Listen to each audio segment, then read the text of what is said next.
जय श्री राधे कृष्णा। लक्ष्मी नारायण भगवान की जय।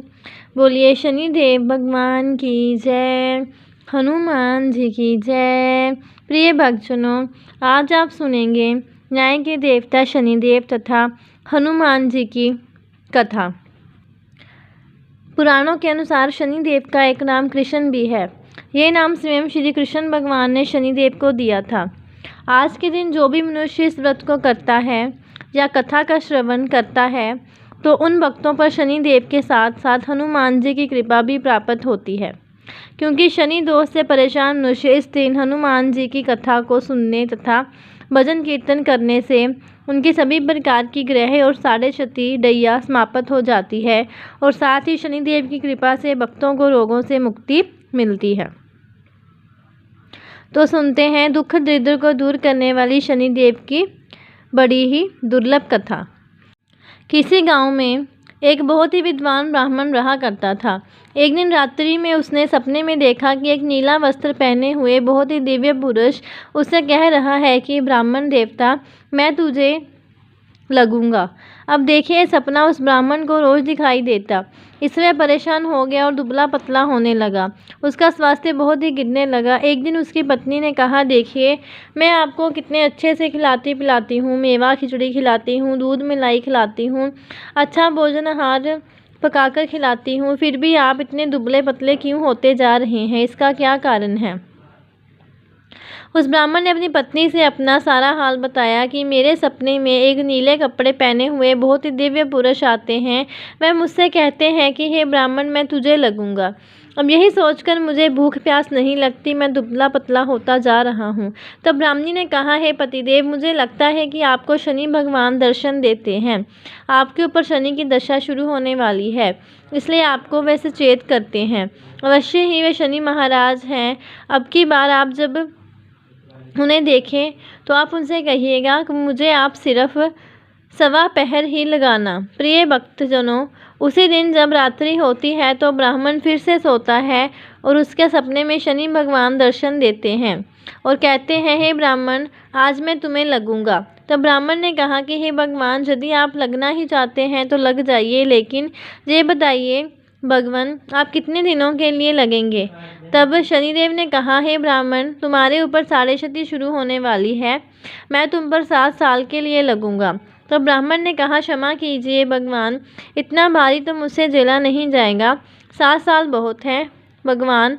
तब शनिदेव बोले, अच्छा 5 वर्ष के लिए लगूंगा। तब ब्राह्मण ने कहा, शनि महाराज, ये भी मेरे लिए ज़्यादा है। शनि भगवान बोले, तो ठीक है, 2.5 साल का लग जाऊं। ब्राह्मण ने फिर मना कर दिया। तब शनिदेव कहने लगे, 1.25 पहर का लगूंगा तो ठीक रहेगा।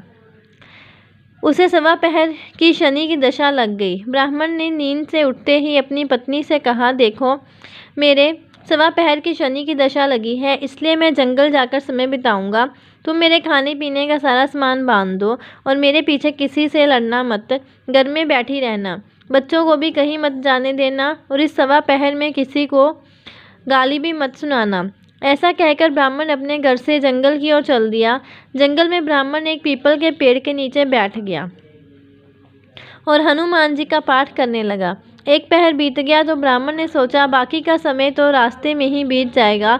सुबह वहाँ से चल दिया और रास्ते में चलते हुए उसे एक सब्जी मंडी दिखाई दी।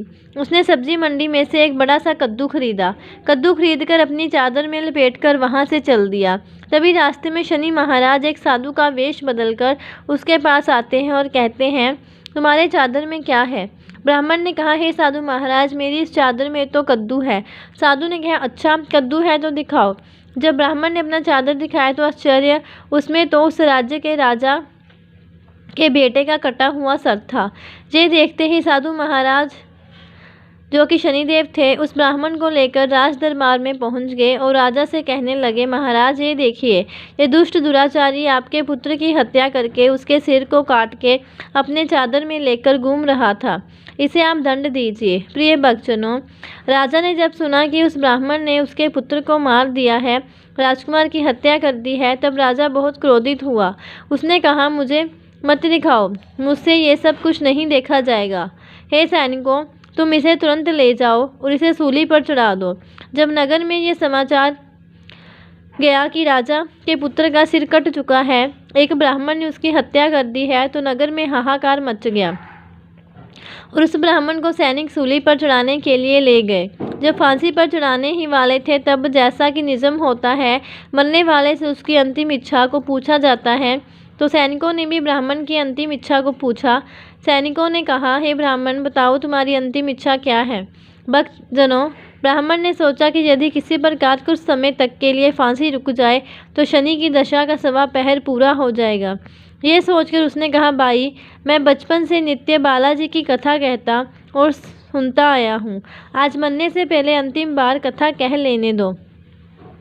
अब क्या था, फांसी देने वाले सैनिकों ने उसकी आखिरी इच्छा पूर्ण होने तक फांसी को रोक दिया। कहानी कहते कहते 1.25 पहर पूरा हो गया, शनि की दशा खत्म हो गई। अब इधर देखिए, राजा का पुत्र था राजकुमार, वह जंगल से शिकार खेलकर वापस राजमहल में आ गया। राजमहल में राजकुमार को देखते ही राजा बड़ा ही प्रसन्न हुआ, लेकिन मन ही मन उसे डर भी लगा, यदि उस निर्दोष ब्राह्मण को फांसी चढ़ा दिया गया होगा तो ब्राह्मण हत्या का दोष लग जाएगा। अब क्या था, राजा ने 2 घुड़सवार को जल्दी से फांसी रोकने के लिए दौड़ाया और ब्राह्मण को आदर सहित दरबार में आने का हुक्म दिया। ब्राह्मण राज दरबार में उपस्थित हुआ तो राजा ने क्षमा याचना मांगते हुए कहा कि आपके बगल में जो चादर है उसे खोल कर दिखाओ। राजा की आज्ञा के अनुसार ब्राह्मण ने चादर खोली तो उसमें कद्दू था। राजा ने ब्राह्मण को बहुत सा दंड दिया और पूछा, हे ब्राह्मण देवता, मुझे ये समझ में नहीं आया, इस सब के पीछे क्या रहस्य है, यह सब क्यों हुआ, आखिर ये सब क्या था। तब ब्राह्मण ने कहा, हे महाराज, मुझे 1.25 पहर की शनि की दशा लग गई थी, इसलिए ये सब कुछ हुआ। राजा ने कहा, हे ब्राह्मण, शनिदेव की दशा किस प्रकार टलती है।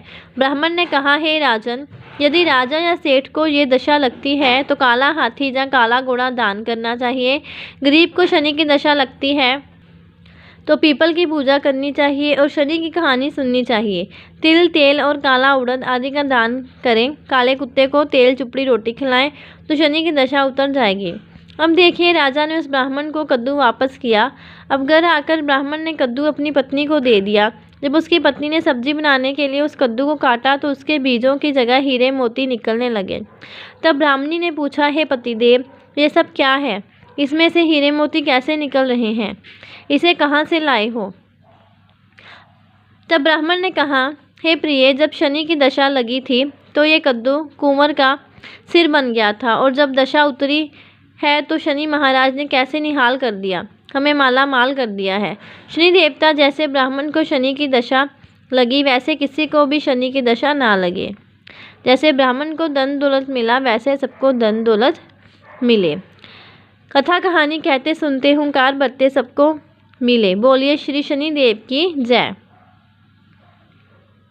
अब सुनते हैं भगवान शनिदेव की दूसरी कथा। नर्मदा नदी के किनारे एक गांव में बहुत ही बड़े शाहूकार का परिवार निवास करता था। शाहूकार की मृत्यु हो चुकी थी। घर में शाहूकारनी और उसके 2 बेटे, एक बड़ी बहू थी। शाहूकारनी का छोटा बेटा मानसिक रोग से ग्रस्त था। उसकी मानसिक स्थिति ठीक नहीं थी। शाहूकारनी की बड़ी बहू तारा को विवाह के कई वर्ष बीत गए थे, पर अभी तक उसे संतान नहीं हुई थी। तारा को सदैव ये भय था कि कहीं उसके पति संतान पाने के लिए दूसरा विवाह न कर ले। यदि उसके पति ने दूसरा विवाह कर लिया तो उसे सौतन का दुख सहना पड़ेगा। इस डर से तारा ने एक योजना बनाई और उसने अपने घर में काम करने वाली नौकरानी चंदा से अपने देवर चंदन का विवाह कराने के लिए अपनी सास शाहूकारनी तथा अपने पति को मना लिया। चंदा स्वभाव से बड़ी ही दयालु तथा कृष्ण भक्त थी। वह बचपन से ही उसी शाहूकार के घर में काम करती थी। उसका अपना कोई नहीं था। अब चंदा का विवाह मानसिक रोगी चंदन से करा दिया गया। कुछ साल बाद चंदा ने एक सुंदर पुत्र को जन्म भी दिया, किंतु चंदा की जेठानी तारा ने चंदा का बच्चा छीन लिया और उसे घर से धक्के मारकर बाहर निकाल दिया, और तारा ने अपने पति को भी अपने पक्ष में कर लिया। बेचारा चंदन तो मानसिक रोगी था, वह कर भी क्या सकता था, और वह शाहूकारनी चाहकर भी कुछ ना कर सकी। दरअसल ये तो तारा की चाल थी। उसने तो कभी चंदा को अपनी देवरानी माना ही नहीं। मैं तो सिर्फ चंदा से उसका बच्चा लेना चाहती थी ताकि उसे पाल पोस कर अपना नाम दे सके। चंदा के बार बार रोने गिड़गिड़ाने पर भी तारा नहीं मानी और उसे उस गांव से ही निकाल दिया। अब चंदा गांव-गांव भटकने लगी। भटकते भटकते वह कृष्ण जी के एक पुराने मंदिर में पहुंच गई। वहीं पर उसने प्रभु से न्याय की गुहार लगाई। वे अपना सर भगवान की चौखट पर पटकने लगी और लगातार ओम कृष्णाय नमः मंत्र का जाप भी करती रही। उस स्त्री की करुण पुकार न्याय के देवता शनि देव ने सुनी तथा भगवान श्री कृष्ण के आदेश से तुरंत चंदा के पास उपस्थित हो गए। साधारण मनुष्य का रूप धारण करके उसे अपने आप को कष्ट ना पहुंचाने के लिए कहा और कहा, हे बहन, तुम भगवान श्री कृष्ण पर विश्वास रखो और ओम श्री कृष्णाय नमः मंत्र का जाप करती रहो। तुम्हारा अवश्य ही कल्याण होगा। तुम्हारे जो भी दुख हैं सब भगवान श्री कृष्ण हर लेंगे और शनि देव की कृपा से तुम्हारा मंगल होगा। यह सुनकर चंदा भगवान श्री कृष्ण की आराधना में लग जाती है और शनि देव का ध्यान करते हुए ओम कृष्णाय नमः मंत्र का जाप करने लगी। अब शनिदेव एक साधु का वेश बदलकर शाहूकार के घर पहुंच गए और अलख निरंजन का अलख से गाने लगे। तब घर से बाहर शाहूकारनी निकली और उसने भिक्षा देकर उन्हें प्रणाम किया। तब साधु रूपी शनिदेव ने कहा, हे देवी, मैंने सुना है आपके घर में कोई मानसिक रोगी है। मैंने 7 सालों से हिमालय के जंगलों में भटकते हुए बहुत ही दुर्लभ जड़ी बूटी इकट्ठी की है जो हर प्रकार के रोगों को समाप्त कर देती है। यदि आप कहें तो मैं आपके घर के मरीज को ठीक कर सकता हूँ। प्रिय भक्तजनों, वो शाहूकारनी ने कहा, हे महात्मा, अहो भाग्य जो आप जहाँ पधारे। हाँ महाराज जी, मेरा छोटा बेटा जो कि दिमागी रूप से बीमार है, आप उसे ठीक कर दीजिए। आप जो चाहेंगे मैं वह आपको दूंगी। आइए घर के अंदर। शाहूकारनी ने अपने बेटे चंदन को साधु महाराज को दिखाया जो अब चंदा के चले जाने से बहुत दुखी था। साधु महाराज ने अपने कमंडल से जल निकालकर उसे अभिमंत्रित करके चंदन को पीने के लिए दिया। उस जल को पीते ही चंदन बिल्कुल ठीक हो गया और साधु महाराज ने तारा को भी बहुत समझाया कि वह चंदा का बच्चा उसे वापस कर दे और अपनी गलती को स्वीकार कर ले, किंतु वह नहीं मानी।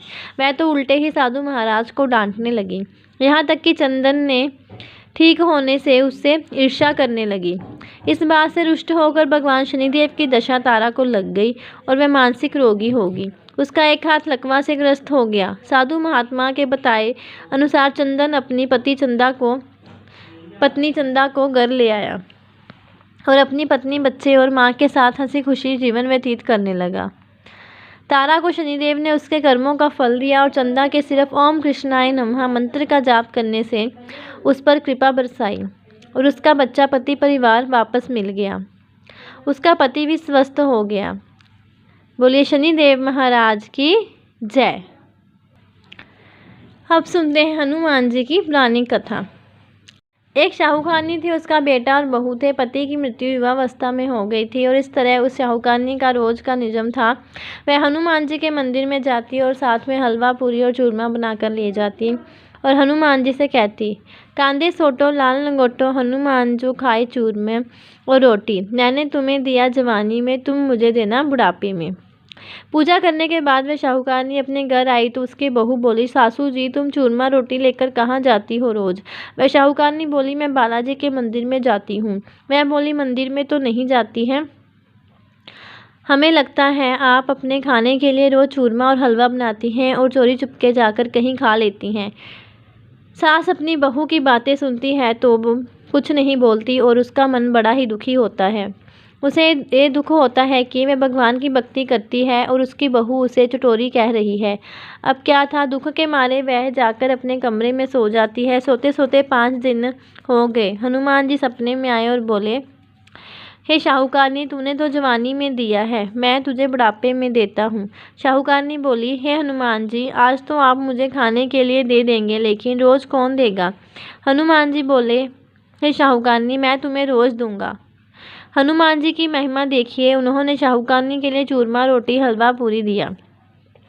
शाहूकारनी चुपचाप चूरमा रोटी खा लेती है। इस प्रकार 5-6 दिन बीते और धीरे धीरे बहू के घर में से अचानक अनाज इत्यादि खत्म होने लगते हैं। उसके पास कुछ नहीं रहता, सब चीज़ में घाटा पड़ गया। बहू ने सोचा, सास को 7 दिन हो गए हैं, मैंने तो उन्हें खाने को कुछ दिया भी नहीं, देखूं तो कैसी है। बहू अपनी सास के कमरे में जाकर देखती है तो उसने क्या देखा कि उसकी सास तो अच्छी भली मोटी ताज़ी है। वह बोली, सासू जी, मैंने तुम्हें खाने को भी नहीं दिया और तुम क्या खाती हो, इतनी स्वस्थ और मोटी ताज़ी हो। सास बोली, मुझे तो हनुमान जी मीठी मीठी हलवा और रोटी दे जाते हैं, मैं वही खाती हूँ। बहू सास के पैर में गिर गई और पछतावा होकर बोली, हे सासू, माँ, हम तो तुम्हारे भाग्य को खाते हैं। हमारे घर में तो कुछ भी नहीं रहा। मैंने आपको खाना नहीं दिया, मैंने आपकी भक्ति को झूठा समझा, आपको चटोरी समझा, इसलिए भगवान ने मुझे दंड दिया। 7 दिन के अंदर ही हमारे घर से अनाज धन इत्यादि समाप्त हो गया।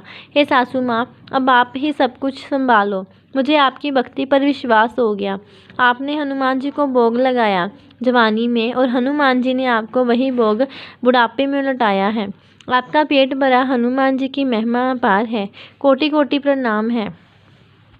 फिर सास ने खुशी खुशी घर की सारी जिम्मेदारी संभाल ली, और सास जानी कि वह शाहूकारनी हनुमान जी को रोज चूरमा रोटी हलवा पूरी खिलाया करती, हलवा पूरी चढ़ाया करती थी। फिर घर में बहुत बरकत हुई और खूब धन आने लगा।